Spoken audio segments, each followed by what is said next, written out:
అరికాళ్ళ మంటలు కూడా ఈ యొక్క కలబంద గుజ్జు లేదా కలబంద రసము చాలా అద్భుతంగా పనిచేస్తుందన్నమాట.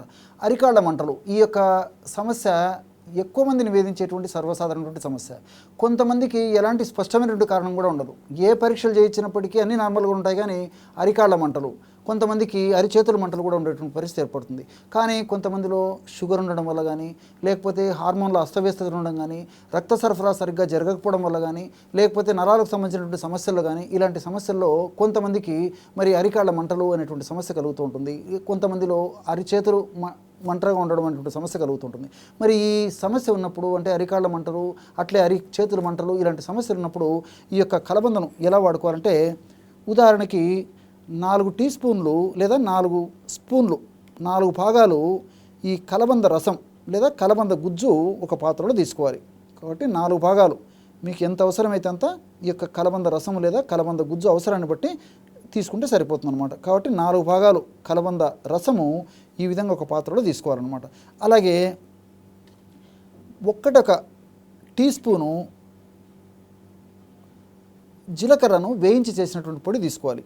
అంటే 1 భాగం జీలకర్రను వేయించి చేసినటువంటి పొడి అయితే 4 భాగాలు ఈ యొక్క కలబంద రసము లేదా కలబంద గుజ్జు తీసుకోవాలన్నమాట. ఇది ఈ యొక్క ఫార్ములా. కాబట్టి మీరు ఫార్ములా జాగ్రత్తగా వినండి, జాగ్రత్తగా మనం తయారు చేసేటువంటి విధానం గమనించండి. అదేవిధంగా ఇదే పద్ధతిలో తయారు చేసుకొని వాడుకోవడం వల్ల చాలా అద్భుతమైనటువంటి ఫలితాలు శీఘ్రంగా సత్వరమే కలిగేందుకు అవకాశం ఏర్పడుతుందన్నమాట.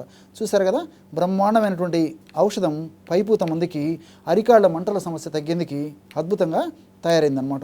ఈ విధంగా తయారు చేసుకున్నటువంటి ఈ యొక్క ఔషధాన్ని రోజు ఒక్కసారి, ఎక్కడైతే సమస్య ఉందో, మీకు అరికాళ్ళకు సమస్య ఉంటే అరికాళ్ళ భాగానికి అప్లై చేసుకోండి, అరిచేతులకు సమస్య ఉంటే అరిచేతుల భాగానికి అప్లై చేసుకోండి, లేదు అరికాళ్ళ అరిచేతులకు రెండింటికి సమస్య ఉంటే రెండిట్లో కూడా ఈ యొక్క ఔషధాన్ని అప్లై చేస్తే సరిపోతుంది. ఈ విధంగా తగినంత ఔషధాన్ని తీసుకొని, అంటే 2 కలిపి తయారు చేసుకున్నటువంటి ఈ యొక్క ద్రవరూపమైన ఔషధాన్ని తీసుకొని మరి మీకు సమస్య ఉన్నటువంటి భాగంలో అప్లై చేసి సున్నితంగా ఒక అర నిమిషం లేదా 1 నిమిషము లేదా మ్యాక్సిమం 2 నిమిషాల సేపు బాగా మర్దన చేసేసి, తర్వాత ఇదే ఔషధాన్ని అప్లై చేసి ఒక అరగంట లేదా గంట ఆగిన తర్వాత, బాగా ఆరిపోయిన తర్వాత గోరువెచ్చని నీళ్ళతో కడిగేసుకోవడం కానీ, లేకపోతే గోరువెచ్చని నీళ్ళతో తుడిచేసుకోవడం కానీ చేయాలి. ఈ విధంగా చేయడం వల్ల మరి నేను చెప్పినటువంటి ప్రాంతాల్లో ఉన్నటువంటి మంటలు చాలా అద్భుతంగా తగ్గిపోయేటువంటి పరిస్థితి ఏర్పడుతుందన్నమాట. ఎందుకంటే ఈ కలబందలో ఉన్నటువంటి ఔషధ పదార్థాలు, అదేవిధంగా బ్రాడికైనేసు, గ్లైకోసిల్ క్రోమన్ అనేటువంటి రసాయన పదార్థం వల్ల మరి ఈ యొక్క అరికాళ్ళ మంటలు, అదేవిధంగా అరిచేతుల మంటలు తగ్గేటువంటి పరిస్థితి ఏర్పడుతుంది. అట్లే ఈ జీలకర్రలో ఉన్నటువంటి థైమోక్వినాన్ అనేటువంటి రసాయన పదార్థాల యొక్క ప్రభావం చేత కూడా ప్రత్యక్షంగా పరోక్షంగా ఈ యొక్క మంటల సమస్య తగ్గేందుకు ఈ యొక్క ఔషధాల యొక్క తత్వాలు, ఔషధ గుణాలు మరి అప్లై చేసినప్పుడు చర్మం పీల్చుకోవడం వల్ల ఆ యొక్క ప్రభావం చేత ఆ యొక్క మంటల సమస్య తగ్గిపోయేటువంటి పరిస్థితి ఏర్పడుతుంది.